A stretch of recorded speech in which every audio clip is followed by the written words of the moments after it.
How to Save the World and Other Things on My To-Do List. One Woman's Totally Serious Guide to Inner World Domination by Lizzie Allan, Creator of Hilarapy. Chapter 12. Keep Walking. You have just come through something expansive.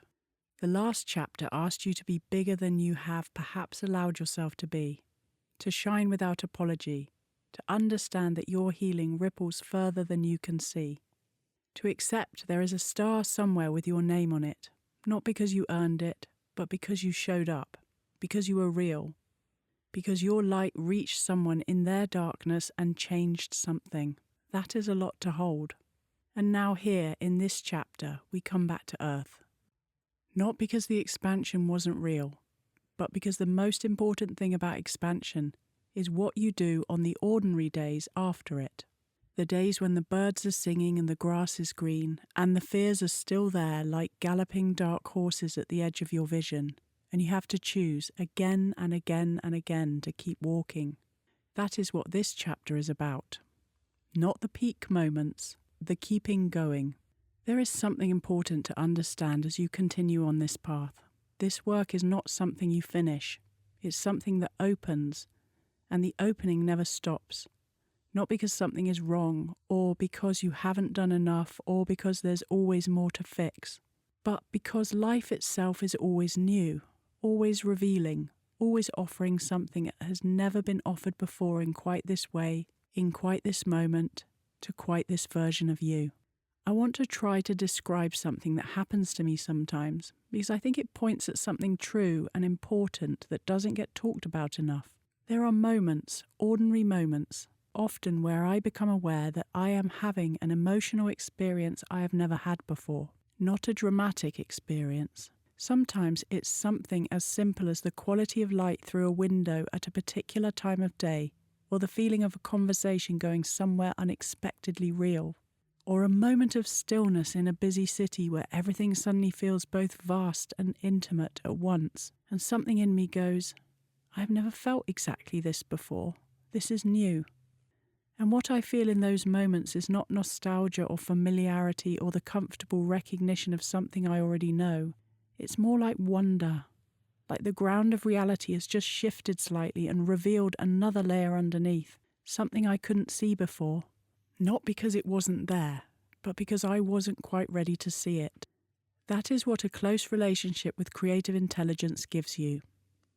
Reality keeps revealing itself, not in predictable ways, not in ways you can plan for or anticipate or prepare, but in ways that are consistently astonishing if you stay open enough to notice them. Life is not flat. It is not a series of repeated experiences getting gradually more manageable. It is layered and textured and constantly becoming, and there is genuinely no ceiling on what it can show you, what you can feel, what you can discover about yourself and the world you inhabit. Nothing is predictable, everything is layered, and the more you live in alignment with the intelligence that is moving through everything, the more that intelligence reveals itself to you, in moments of sudden clarity, in unexpected connections, in the quiet miracle of being alive and awake and present to your own experience. This is the adventure, not the big external one, though that matters too. The internal one, the one that keeps going, the one that never arrives at a final destination, because there is always, always more to discover. So when you cross what feels like a threshold, when you reach a new level of peace or understanding or trust, or some part of you thinks, right, I've got this now. Stay curious, because just beyond that threshold, something new is waiting, another layer, another opening, another invitation to go deeper into the extraordinary experience of being alive. And the beauty of it is this: the walking itself is the reward, not the destination, not the outcome, not the thing you're trying to get to. The way you feel as you live this, the quality of the presence you bring to your own life, the steadiness that becomes your ground, the wonder that becomes your companion. You don't feel peaceful one day because everything finally worked out. You feel peaceful because you practiced peace. You don't feel joyful because life gave you permission. You feel joyful because you aligned with it, and that source of feeling is always available. It doesn't depend on circumstances. It doesn't wait for things to be perfect. It's here, right now, in this. Say this out loud. This is my way of life. I do not visit this work. I live it. I walk this path with ease and with trust. I am not trying to get somewhere. I am already here, and here is exactly where the work is. Then this. The practice itself is the reward. The peace I feel as I live this is not something I am waiting for. It is something I am building, moment by moment, choice by choice. It is available to me now. I choose it now. And this. I stay open to the newness of life. I stay curious about what is being revealed. Nothing is predictable. Everything is layered. And I trust that reality keeps showing me more as I keep showing up for it. And this. I trust my unfolding. I do not need to rush ahead or force progress. I am expanding at exactly the right pace. Life is revealing itself to me in exactly the right order. I walk, I trust, I open. Now let me be honest about something, because this is where people sometimes drift. Things improve, life begins to work, the inner world gets quieter and more spacious. The old patterns show up less frequently, and there's a moment, a very understandable, very human moment, where something in you thinks, I've got this now. I don't need to keep doing this quite so consciously. And slowly, quietly, almost imperceptibly, the practice loosens. The returning becomes less frequent. The choosing becomes less deliberate. And before long, without any dramatic moment of falling apart, something has shifted. The clarity goes, the peace fades, the thinking gets heavier. Old patterns begin to creep back in. Not loudly, but persistently. Life might still look fine from the outside, but something inside doesn't feel as well. A flatness arrives, a distance from yourself that's hard to name but impossible to ignore. Like a light that's been turned down so gradually you almost didn't notice, until you catch a glimpse of how bright it used to be and feel the difference in your chest. I've seen this so clearly in recovery, and I want to talk about it honestly because I think it's one of the most important things I can tell you. In a 12-step program, we practice daily. Honesty, open-mindedness, willingness. We align with principles that lift our thinking, that keep us connected to something larger than our own noise, that keep us well. Morning routines, inventory, prayer, connection with other people who are doing the same work, service, giving back what was given to us. Not because we haven't recovered, because recovery isn't a destination. It's a daily practice of staying in right relationship with yourself and with life. And when people stop that practice, not dramatically, not in one big decision, but gradually, as life gets busy and things feel stable and the urgency fades, something shifts. I have watched people with years of sobriety lose their way, not always back to the substance, sometimes just back to the suffering. The anxiety returns, the self-obsession creeps back in, the thinking gets dark and circular again. The old beliefs, I'm not enough, I'm unlovable, life is against me, starts feeling true again, and they look around and think, how did I get back here? They got back there because they stopped walking, not because the path disappeared, because they took their eyes off it, because they assumed that the ground they had found would hold them without tending. And the ground needs tending. All ground does. A garden left unattended doesn't stay the way you left it. It returns to what it was before you began. And I know this not just from watching others. I know it from my own life. I told you about New Year's Day during COVID, 11 years clean, driving past the cannabis store. The desire to relapse arriving with complete seriousness. That happened because I had stopped walking. Not dramatically, gradually, until the ground that had felt so solid wasn't quite holding anymore, and coming back was everything. Say this now. I return to truth again and again. When I drift, I come back. When I forget, I remember. When I feel off, I realign. I do not abandon myself. I do not leave myself behind. I always come back. Then this. I recognize what drifting feels like in my body. The tightening, the closing, the return of heaviness. I use that recognition as a signal, not to judge myself, but to come home. The drift is not failure. It is the path reminding me where I belong. And this, returning is not starting over. Every time I come back, I go deeper. Every time I choose again, I strengthen something. The path is always here. The door is always open. I walk back through it now. Because coming back is simpler than you think. You don't need a grand gesture. You don't need to start from the beginning or spend a week in retreat or do anything dramatic or punishing. You just need to notice, I'm off. And then feel what that actually means in your body, because your body will tell you before your mind will. The chest is a little tighter, the jaw a little more clenched. The thoughts are moving faster and circling rather than flowing. There's a slight but unmistakable sense of being disconnected from yourself, like you're living slightly outside your own life rather than inside it. That feeling is not something to be afraid of or ashamed of. It is information. It is your system saying, something needs attention here, come back.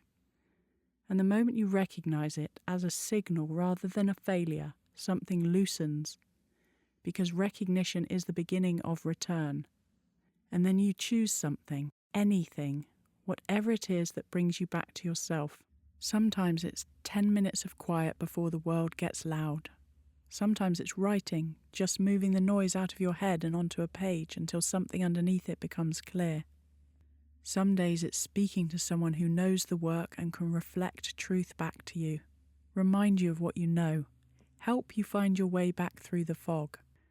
Some days it's prayer, not formal, not performed, just a genuine reaching towards something larger than the tightness you're feeling. Some days it's movement, a walk, a run, the body finding its way back to ease when the mind is still catching up. And sometimes, often actually, it's simpler than any of that. It's a breath, a conscious, deliberate breath, taken right in the middle of whatever is happening that says, I am here, I am choosing, I am back. The moment of return has its own feeling. Something releases, something that was held lets go. It doesn't always feel dramatic. Sometimes it's very quiet. But there is an unmistakable sense of coming home to yourself, of the distance closing, of something reconnecting, of the ground feeling solid under your feet again. That feeling is available to you at any moment, in any circumstances. No matter how far you feel you've drifted, the return is always there. The path is always there. You are always at most one conscious breath away from being back on it. Say this. Coming back is simple. I do not overcomplicate my return. I notice, I breathe, I choose. That is enough. I have everything I need to realign at any moment. Then this. I know what coming home to myself feels like. I know the release, the softening, the sense of the ground becoming solid again. I choose that feeling now. I come back now. I am here. And this. I grow and expand daily. I am always opening to more. Not because I'm chasing more, but because expansion is the nature of this path. I deepen in awareness. I allow life to keep revealing itself to me. I stay open. I keep walking. Let me tell you where I am right now, because I think it matters to end this chapter not with a story that is finished, but one that is still happening.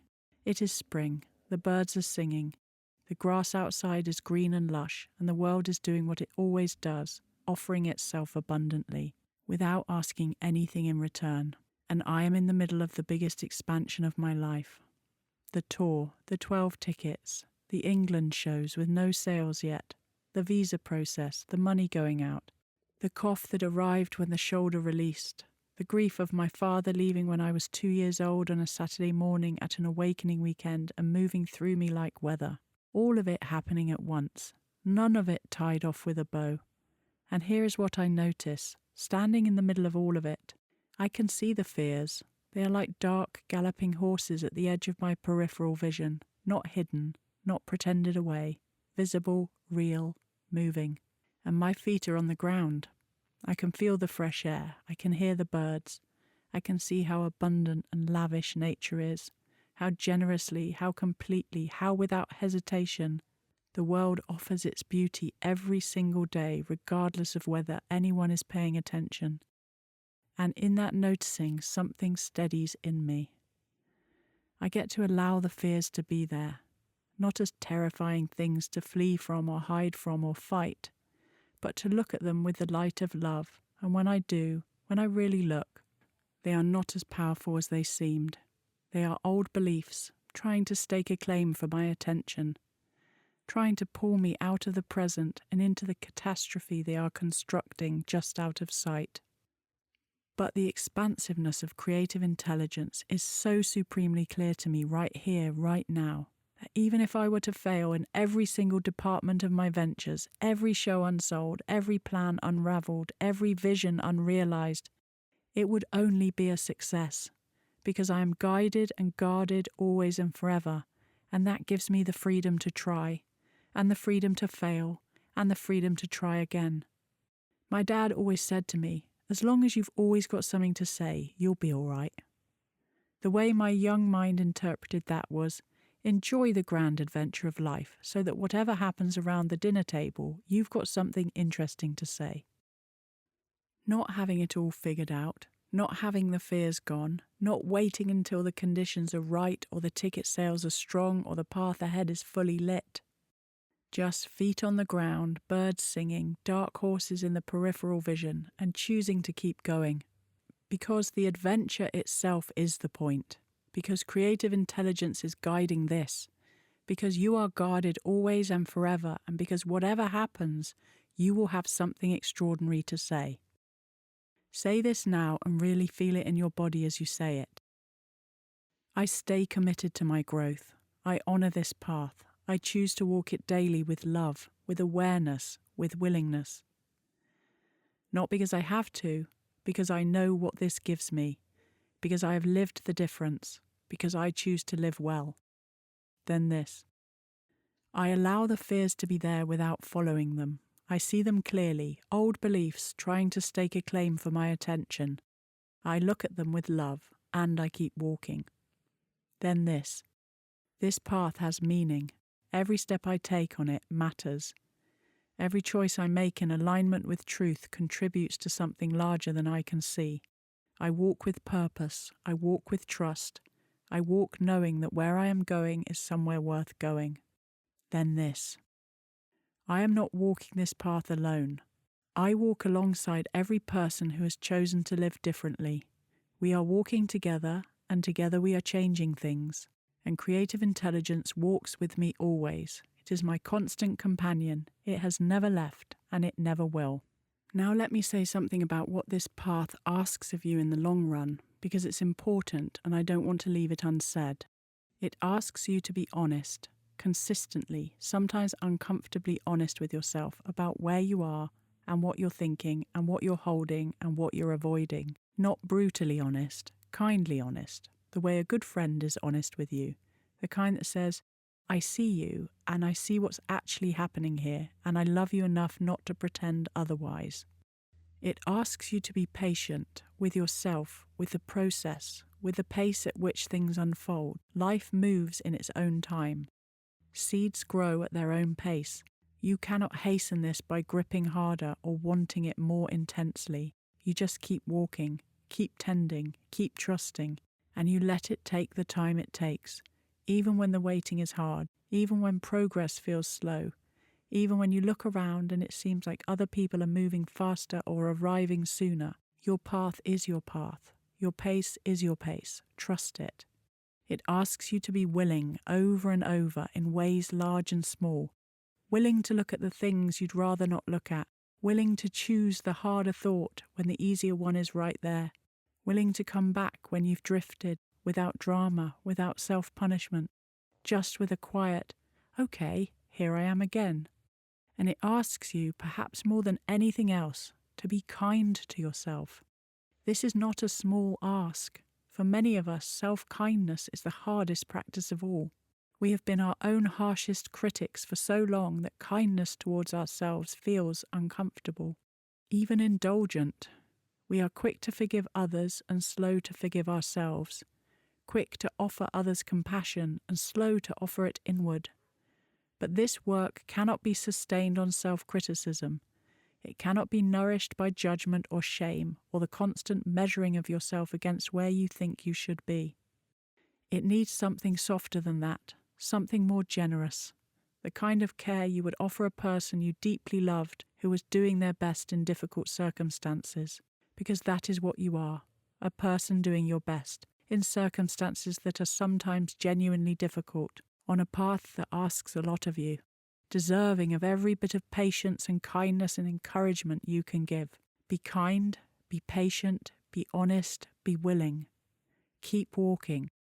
That's all this asks. That's everything this asks. Say this slowly and let every word land. I walk this path with honesty, with patience, with willingness, and with deep kindness towards myself. I do not demand perfection. I do not punish struggle. I meet myself with the same love I would offer anyone I care about. I am on my own side, always. Then this. I don't rush ahead. I don't try to get somewhere faster than I am meant to go. I trust the pace of my own unfolding. I trust that where I am right now is exactly where I need to be. I walk, one step at a time, one thought at a time, one moment at a time. And now the last thing. Not a chapter, not a lesson, just me, standing here at the end of this one, wanting to say something true before we move on. My dad was right. As long as you've always got something to say, you'll be all right. So keep going. Keep having the adventure. Keep walking into the unknown with your feet on the ground and the birds singing and the dark fear horses in your peripheral vision and the green lush world offering itself to you abundantly every single day. Have something extraordinary to say, because the dinner table is waiting, and so is the rest of your life. Keep walking. If you would like to download a free copy of this book, go to my website, lizzieallan.com, and find How to Save the World and download your free copy there. Don't forget to subscribe, follow, share with your friends, because this is a group effort. I'm really glad you're here. I love you, I love you, I love you. I'm out.